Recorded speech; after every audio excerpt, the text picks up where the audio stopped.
and welcome to Perspectives. Tonight, the spotlight is on leadership. What is leadership today?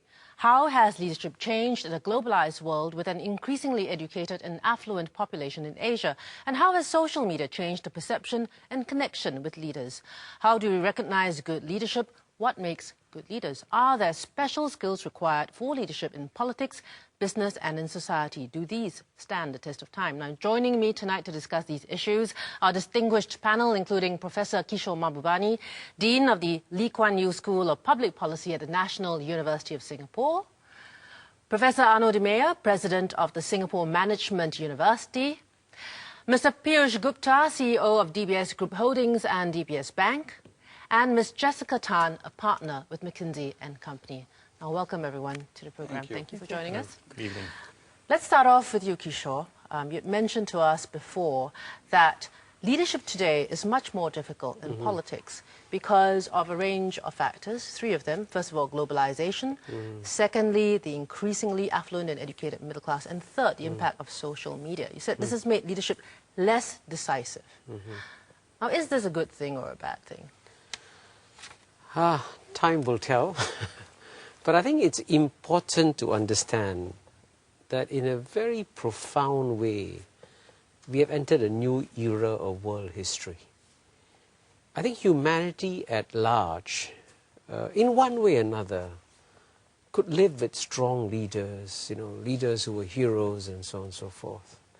But as you can see, around the world, you saw this in the Arab Spring, dictator after dictator falling, disappearing on soil that should have been good for dictators.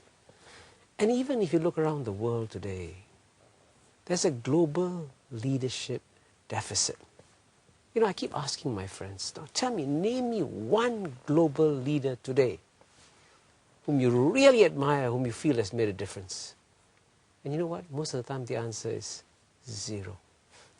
And if you look at the most developed societies, you look at how Europe is struggling, you don't see any heroes in the European scene that you feel, hey, this is someone who can save us. And if you look at Obama, I'm a great fan of Obama. It is a fact that the United States is struggling to get out the problems it is having. So decisive leadership of the kind that we got used to for a long time is disappearing.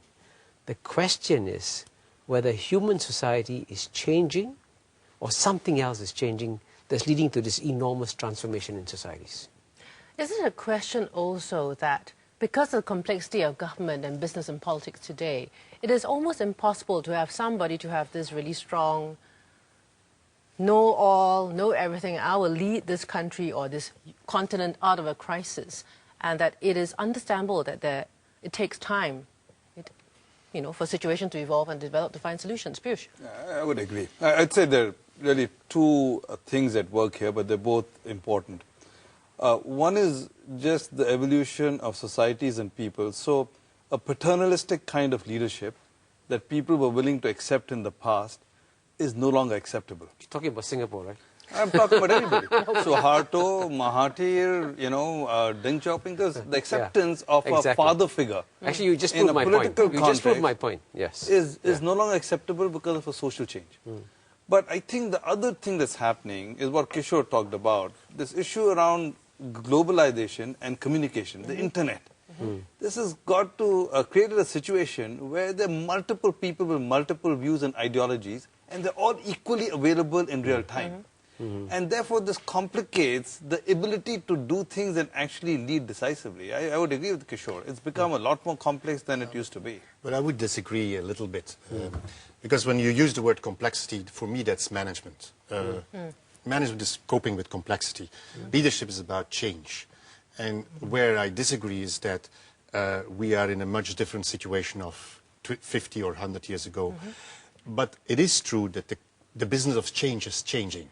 The type of changes that we see today is probably very different. And for me, it all comes back to the fact that we come from that perhaps paternalistic society that you were talking about, where a decisive leader could go ahead of the troops and show where to go, towards a world where we live today much more in networks. I mean, for me, the key word in the change of today is networking.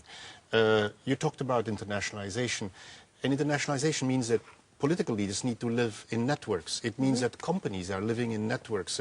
Companies are not anymore that pyramidal structure that we used to have, where somebody at the top would decide everything, but we work much more in networks. And you were talking about social media, and it's all about networks with a lot of weak ties in it. And I used to have 25 friends, and I have now 2,500. Prof, that's the whole point. And that's why I think it is complicated.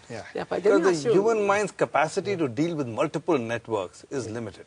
And so earlier you could command and control. You said, I do this, and everybody followed. Now you got to deal with multiple networks. I'm not sure it's that different, though, because the fundamentals, I mean, even in the emperor time, you know, the really tyrants get overthrown after a while, right? I think the fundamentals of being able to listen and engage with people, what they want, still remains as important as before. I would say it's even more important.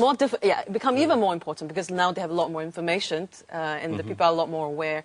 It's just become, I think, more complicated to do it technically, but I think it's the fundamentals of the same. But complexity is about management. Leadership is really about how do you give direction for change. So what do you think political leaders today need then in Asian context? Direction for change, what are the sort of traits and decisiveness which political leaders wear, and where do we find these leaders from today? See, that's the point. You see, I must say I disagree with both Arno and Jessica, you know. I would like to share your belief that nothing fundamental has changed, that even the emperors have to connect with the people and so on and so forth. That's true. I mean, you got overthrown if you're a bad emperor. But what's different today is that leaders were at some distance from the people, you know. They could develop a kind of halo, a special effect around them, and you naturally got respect if you're a leader. But because there's greater transparency, connectivity, and people know exactly what you do day by day. And speed. So the gap between you and the people has disappeared. That's what I meant by working in networks. You know, but that's exactly, but that means that it's much harder today to be a leader. No, it's different. That's my point. It is, and I think that's why the strong, decisive leaders that we had are disappearing. Let me ask you a simple question, Arno. Name me the one leader you respect the most today, political leader. That's an unfair question in the sense that if you would have asked me that 20 years ago, I wouldn't have been able to answer it either. Because you look at your today's leaders. Ronald Reagan. Oh, I wouldn't have called them Mrs. Thatcher. Deng Xiaoping I perhaps could agree with. Sure. But Mrs. Thatcher, in her worst days, was not a very successful leader. But to be fair to her, in the beginning, you saw how decisive she was and how determined she was, and she basically bulldozed her way through in the beginning. We didn't see that. Well, we only saw it afterwards. But I mean, first of all, I'm in Kishore's camp. I really think that the nature of evolution has led to a situation where the medium is defining leadership. It's not that leadership is not an absolute. The change in the medium, which is communication, globalization, etc., is forcing a change in the nature of leadership. Style or nature? Nature. It's not just a stylistic thing. It's what it takes to lead is fundamentally changing. So what does it take to lead? Can you nail it down to a few traits? Think about the things you want. I can tell you more on leadership in a business context, but you've got to be able to drive a strategic agenda, a direction. The range of possibilities is growing exponentially. So your ability to even think about where do we go and how is an issue. But more important, you need to be able to set a culture and dialogue and find people. You can't do it top down. You've got to be able to figure there are a million ideas out there. There are 40 people, 40 ideas. The little villages and groups of people. How do you engage with all of those in a way that you align them, coalesce them, and take them in one direction? Very, very complex. And that, to me, is a change in the nature of leadership itself. You know, you deal in networks, as you said, Arno. I agree with that. I think it's a great term. So is it ironic that now the speed of information flows is so much faster, but it means that decision-making has to slow down a lot more? Not necessarily. I think that Piyush mentioned a very important point about information and information overload. We around this table are probably all old enough to remember the days when we didn't have access to internet. And the good old days. I'm not sure that they were good, but they were old days. To breathe a bit more. When information was scarce, when I had to queue up at the library to get access to a journal or a book, right? And now I have this information overload. And in that sense, there is a risk of paralysis by analysis, right? That is that we have so much information, let such an me- information overload that leaders become paralyzed. There I agree that there is a big change that is happening today. I agree with you, but that actually in some ways you're confirming the key point I'm making here. Information overload means that leaders can no longer dictate or dominate the agenda. In the past, you had the leaders could come up with a dominant narrative. The dominant narrative would be accepted by the society, and then they could move on with it. Today, there's so many narratives. It makes it much harder. And let me say something very, somewhat provocative. Okay, the one thing that over 2,000 years a good leader needed to be was that he needed to be cunning. And I must emphasize that all great leaders have in one way or another, including Mahatma Gandhi, been very cunning in their own way. And it's very hard to be cunning in an incredibly open society where you can be caught immediately if you try and shade the truth. And that makes it much more difficult today. So believe me, that's the reason why becoming a leader today is so much more difficult. No, it's different. It's true that when you want to give a vision as a leader today in a world where there is so much information available, that you have to sell your story in a different way.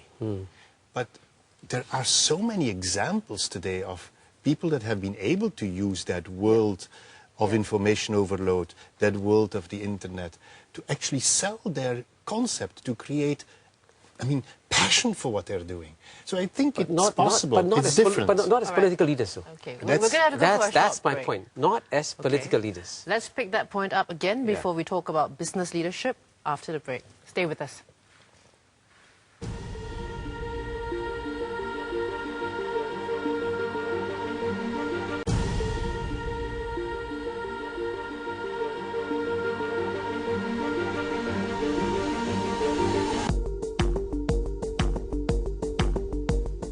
Welcome back to Perspectives. Now we're just going to pick up that point again about cunning. Piyush, do you think cunning is required in leaders today still, as it was when Machiavelli wrote about the prince? I think cunning is required in all people. Honestly, you got to be able to figure how to play things different. I think you still have to be cunning. I think the nature of the cunning is a little different, and I agree with Kishore. You're more in the spotlight, so you have to be a lot cleverer about how you do things. But let me equate cunning with clever. You have to be clever about how you get your agenda, how you define what you want to do, and how you coalesce the right sets of people to work with you. Professor Anu, you were talking about how the prince might not be something acceptable to Europeans today. I don't think For that leaders to say. leaders in Europe today would admit, and probably not even in Asia, that they read the prince and then apply the principles, because being Machiavellian is not the right thing to do. But I do think, on the other hand, that in that more difficult world where you're more exposed, where information where you're overloaded with information, that listening is very important, but also convincing and seducing. You can't tell people anymore what to do. We're living in a world with so many knowledge workers. They're so well educated. They have access to all kinds of information that you were referring to. What you really have to do is to convince people, but not convince in the traditional style, but it's by seducing them. I can't find a better word. It's probably not the right one. Pick up that word, but it's seducing. Can I just say one thing very politically incorrect? Again, yes. Let me say that I think being Machiavellian is the right thing to do in the world, because if you read Machiavelli, his goal at the end of the day was an Italian word called virtue. Yeah. His goal was to improve the lives of the people and to ensure that at the end of the day the prince did things that would lead to a better life for the people. So to achieve that goal, if you had to eliminate your enemies or get people out of the way who were going to damage the global interest, then he said that's the right thing to do. So, and I think if you read the essay by Isaiah Berlin on Machiavelli, it's a brilliant essay which describes how Machiavelli has been so badly misunderstood. Yes, but there is an throughout element in history. Machiavelli, and I would say that The Prince is still compulsory reading for any course on good leadership. Only reading. it's the only SMU. reading. But there is a fine line between trying to be cunning, trying to be clever, as Piyush was explaining, and being manipulative.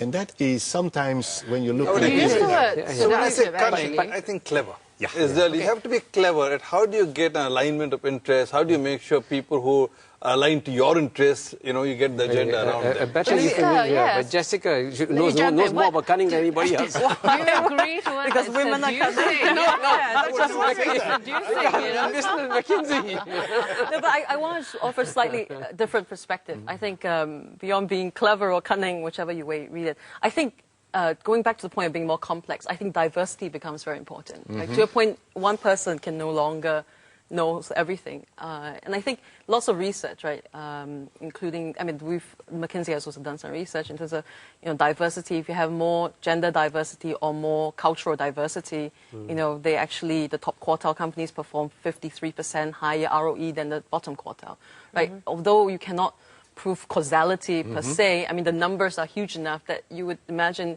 there's some truth to it. Right, and intuitively, it does make sense. So I think, besides just the person themselves, The leader I think it's himself, also a good leader, and I'll still profess it's the same throughout, needs to be smart enough to understand where he knows and where he doesn't know, and be able to bring a diverse team enough so that he can listen to different points of view. What I would say, Deb, if you think, you move from the political context Yes, to into a the business business, context, right? So I'm going to be cunning.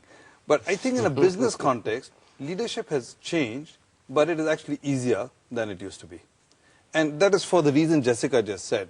Earlier, as a business leader, you had to be the fount of knowledge and wisdom. It was all up to you to figure where do you want to take your company or corporation.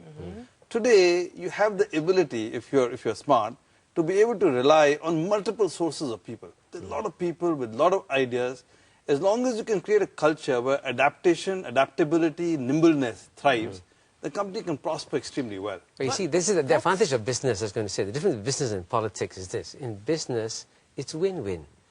We all work together, we get larger profits, you get a bigger bonus, I get a bigger bonus. Win-win. In politics, it's zero-sum. If you have a deputy who outshines you clearly, every time he appears on television, he looks better than you, he comes up better than you, then you're finished. So in business, it's okay. You have a deputy that outshines Yeah, but the you. fundamentals are the same, right? In business, there's three parts that leaders need to do well, simplistically, right? You need to be able to articulate and align people to a compelling vision, right? Which is not so different politically and Very business different. way. I disagree. Okay, let me finish the other 2 points. And Jessica, then the second one, you have to be able to motivate, guide the people to execute whatever that is, right? Yeah. And then I think thirdly, you have to be able to then be smart enough to listen to various sources, well, in a business context, with customer, staff, regulators, market, so you can renew and yourself, right? So, these three to me are fundamentals of a good leader. Of course, it takes different forms, politically or business-wise, but I don't think it shies away Is from the it. leader as good as the team behind him? Or is the team as good as the leader? They're obviously very much linked, but I would say that what we just heard from Jessica and Piyush is it's really in business about getting things done through people. It used to be that we were commanding or telling people what to do. Today, in that sense, it has perhaps become more difficult and more and easier in the sense that rather than working from the top and sitting on top of people, we can now sit there and work through the people. Getting things done through a community of people is what leadership is all about today in business. I disagree with you that in business everything is win-win. I invite you to come and work in a business and you will see there are lots of people that fight with each other and there's That's true. a lot of competition there too. But alignment of interests is easier to create in a corporate business setting because the number of stakeholder groups with different agendas, by definition, must be much smaller. It's, I tell you when in business you have problems, okay? And as you know, in law partnerships break down when they begin to argue about, hey, I brought in 50% more business than you, so I get a bigger share. That's zero-sum game, okay? Those kinds of businesses break down. I was speaking to Allen & Overy, a British law firm, and they made sure that they had a fixed formula. So everybody get a fixed amount at the end of the year. So their interests were all aligned and they worked together and there wasn't this sort of backstabbing. Now, let me emphasize one thing. The good news about business, the biggest contribution that business has made to the world today is that businesses have actually persuaded countries to behave like businesses, and there's more win-win cooperation today among Yes. countries more than ever before in human history. that was the point And that I that's was how gonna- business has improved the world. I think there's a point that you put a bit too black and white, and I think also in government there is a lot of alignment of interests. Yes, there are the fights, but I would say the fights are often over the 10% where people disagree. 90% of what's happening in a country, economically or socially, there's a quite large consensus about. And so you can actually get alignment around that too. But that's probably the characteristic of a good political leader today, that is, how can you get that alignment among people who have different ideas. But then that diversity issue is so important too, right? In a company too, you have much more diversity than before. Your experts, your knowledge workers are much more diverse than they used to be. If I look at a typical company here in Singapore, the number of nationalities and cultures that I see represented there, getting alignment there must be an enormous challenge. But I think the difference is just one of size, numbers. You know, to get alignment around 5 people is easier than 5,000, 50,000 and 5 million, by definition. Or 200 million people. And the other big thing to me, leadership is about culture. Yeah. How do you define a tonality and a culture which in our context, for example, allows people to come up with ideas, work together, participate? It's easier creating a consistent culture in a finite body of people than trying to create a consistent culture for the United States of America. Yeah, but I'm glad you mentioned the United States of America, because that's going to be my question to Arno. You know, it's amazing how the United States of America, which used to be a model of political leadership in one way or another, has become so sharply polarized that it is now impossible for the US Congress to reach any kind of agreement on what to do with the budget, you know. And there are studies that show that the degree of polarization has grown so much. And so my question to you is, if you say that it is actually quite easy to get alignment, why is the United States being so difficult? Why is the United States going backwards? Are they really going backwards? Oh, yes. In terms of results, if you look at the Standard & Poor's saying that they are now off AAA, you look at people speaking in private about whether or not there will be a deal by the end of the year on the budget deficits, there will be no deal. And then, But let's take a the bet US on still that. chugs along. But that's the point. The US still chugs along. The US economy Let's take a still bet on that, whether they make a deal or not. in January? Yeah. Okay, deal. A deal. Dinner. I think, Kishore, in my view, one of the bigger issues with politics, and that's true for the US right now, is I think this whole 1%, 99%, the growth versus equity issues are becoming quite stark around the world. It's true in Arab Spring, it's true in the US, true in Singapore, true in China. And I think a large part of the political and leadership tensions are really coming from the notion that you cannot be Reagan and Thatcher, which is pure markets-oriented and growth-driven, and assume the trickle-down will happen in a world where people are saying we better take care of the bottom 20% at the same time. Therefore, the pressures on leadership to make that balance happen today are a lot more than they were 25 years ago even. Yeah, I would agree with that. I work a lot in China. I think talking to the executives there, I don't think they talked about which leader would be who, like what we speculate outside. They were much more concerned about the social impact within China. I think it's back to the people issues that people are concerned about. Yeah. Right, hold that thought. We have to go for another break. When we come back, let's pick up on the issue of diversity and women and leadership in Asia.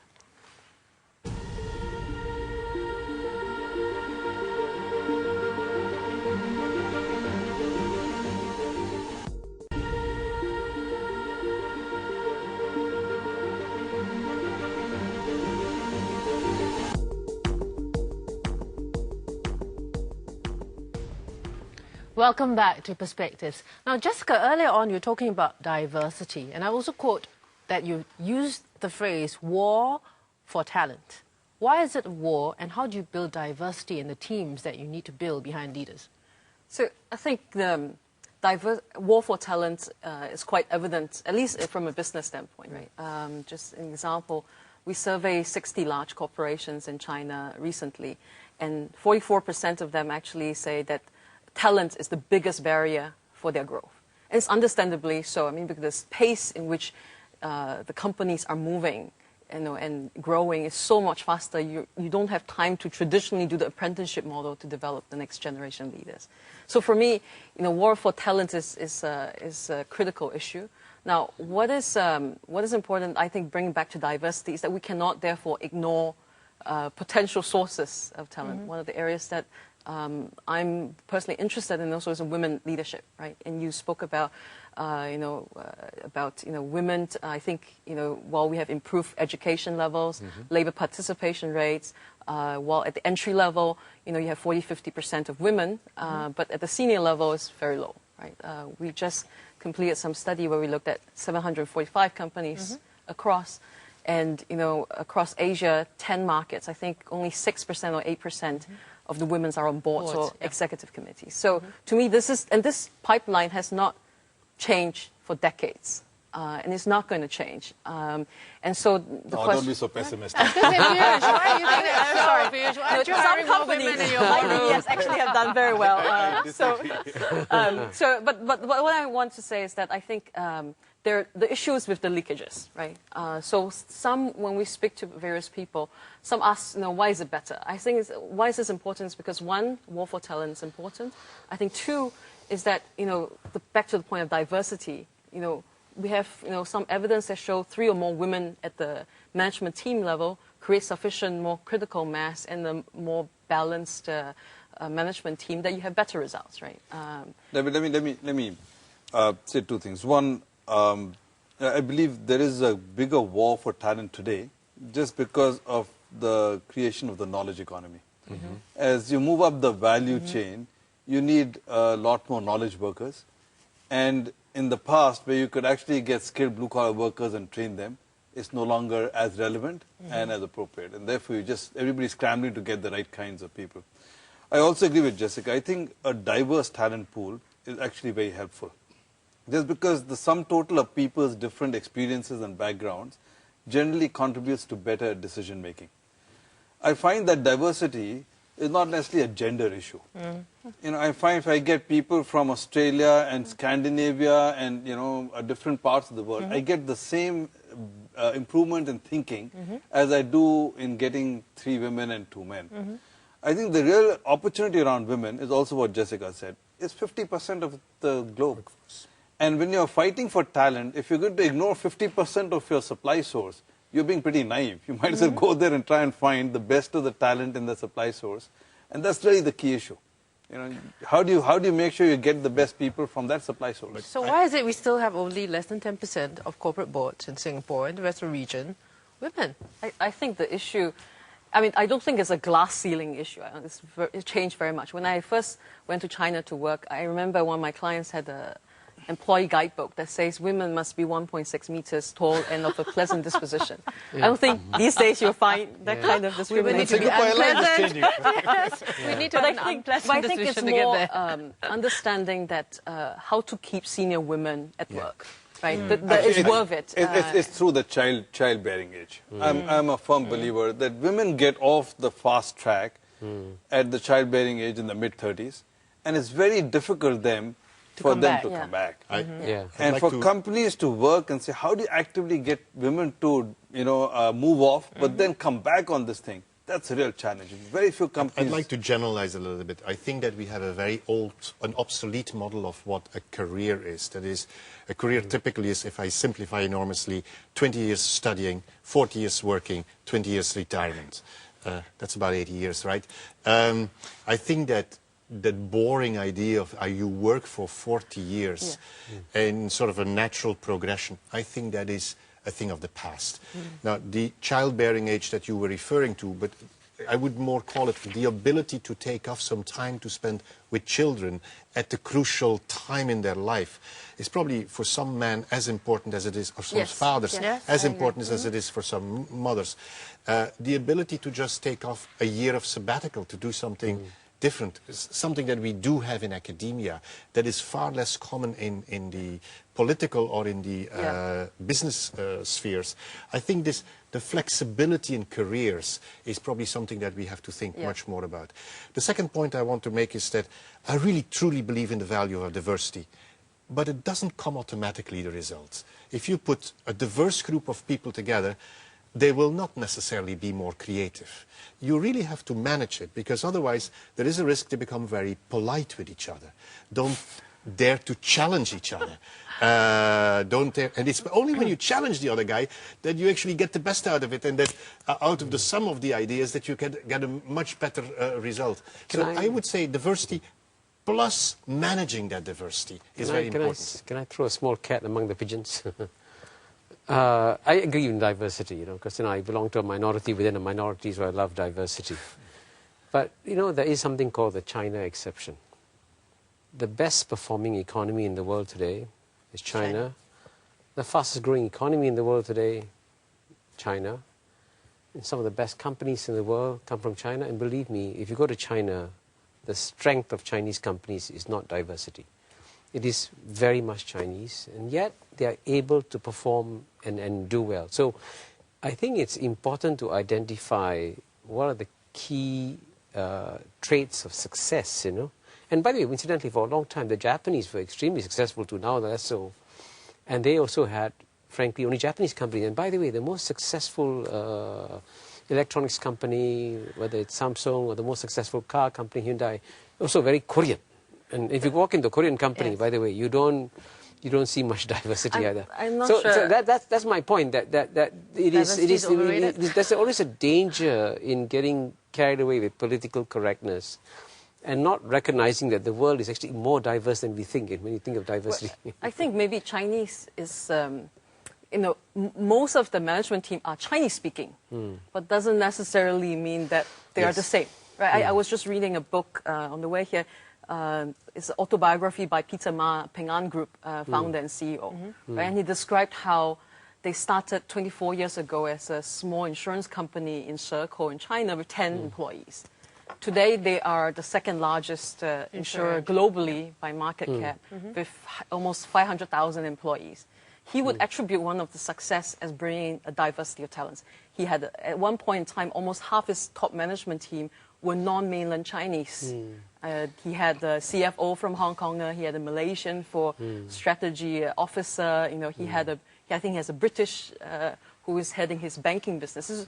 So I think it can be slightly diverse, but interpreted slightly differently. So to me, I think really you're talking about, that's why I was very particular, on diversity of backgrounds and experiences. And it doesn't have to be either gender or nationality or type. You can get a diversity of backgrounds and experiences in many different ways, and they all look the same. But then you get better decisions, is my view. Yeah, and I think your point about Japanese companies exactly proves our point. That is, you can be successful for a while, but if you actually don't buy into diversity, it's very difficult to stay successful for a long time. Sony tried to get a British Howard Stringer to run it. The company was not You proved my point. You proved my point. You have to manage diversity. Yes, it's not by just putting people in the same room that it's going to happen automatically. I've seen it so often in international groups of students. You put them in the same room and they look at each other and they don't know what to do and they remain very polite, and then it doesn't work. But you know it from your own school, that is, if you put people together from different backgrounds and you manage that diversity and you make them work together, whether they like it or not is a different thing, you'll get results. Let me turn this discussion to politics in governments, and that if you don't have enough diversity in governments, does this mean the governments of those countries are then ineffective or not well run? Very difficult question to answer from a person who is Belgian and who comes from a country that over the last 100 years has had nothing else but coalition governments. And we've muddled through over the years, so I think that actually the reason why we have survived is partially because of diversity in the government. Again, I'm a strong believer in the fact that over a short period of time, a number of years, you can be successful with a very clear a team that has similar characteristics. But if you want to survive in that complex environment that we talked about in the beginning of this, this discussion, if you want to be able to cope with that complexity, I think you need to have diversity, also in government. All right. We'll go for another short break. When we return, leadership in civil society and social areas. How important are leaders of movements compared with leaders in politics and business?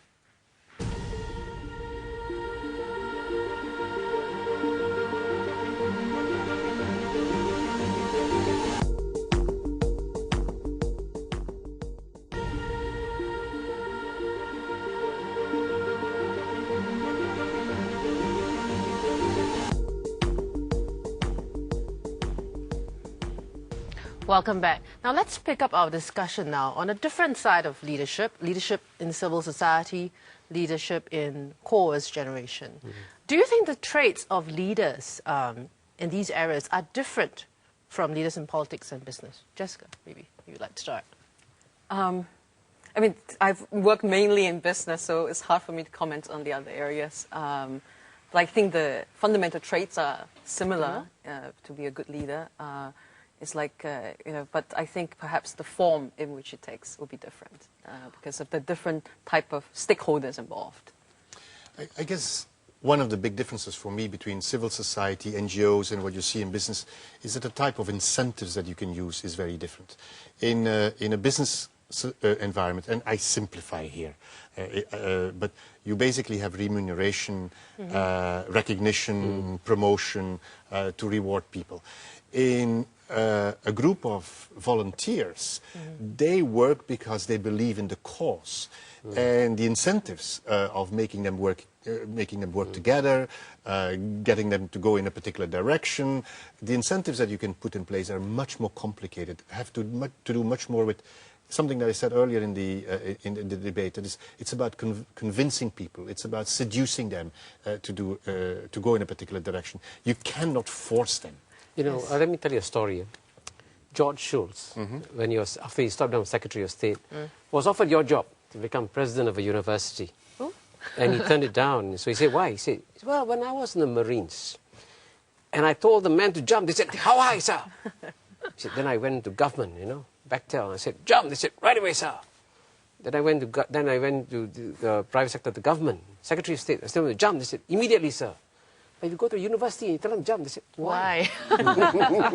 And so there's a different, so civil society in some ways, like universities, you don't have the kinds of incentives that Piyush can give to his senior staff, McKinsey can give to his senior staff. You perform well, $2 million bonus kind of thing. There's no such bonuses. No. So what you're working for... There are no such bonuses. Period, yes. Period. There are more than two. Okay, yes, clearly you don't give those kinds of bonuses to academics. So you obviously, the people who work in that organization also have the same, are motivated by their own inner love for the job. But at the same time, I must emphasize something equally important, which is what Henry Kissinger said, Henry Kissinger said, academic politics is far more vicious than any other politics because the stakes are so low. But so, politics is essentially exists in every human sphere. And so whatever organization you have to deal with, is bringing back to my original point, that it's about cunning and your ability to handle difficult situations, no matter what context you are in. I was interested. The ability to use the fact that academics or people who work in an NGO find so much satisfaction in the job they do, and how you can use that satisfaction to make them go in the direction that you want. But one thing is easier, I think. I think in a civil society and NGOs, grassroots, you can create better alignment more quickly. Yeah. Because you create a group of people who are already coalesced around a particular agenda. Course, yes. So you don't have to take multiple diverse stakeholders and bring them together, by and large. I'm simplifying it. And that probably makes it a little easier. I think the other thing is that in today's day, particularly internet and social media, etc., the opportunity for a lot of people to take leadership positions in civil society is easier because you can find those common interest groups. In the past, the common interest groups could be geographically dispersed, in which case, how do you bring them together? But today you can.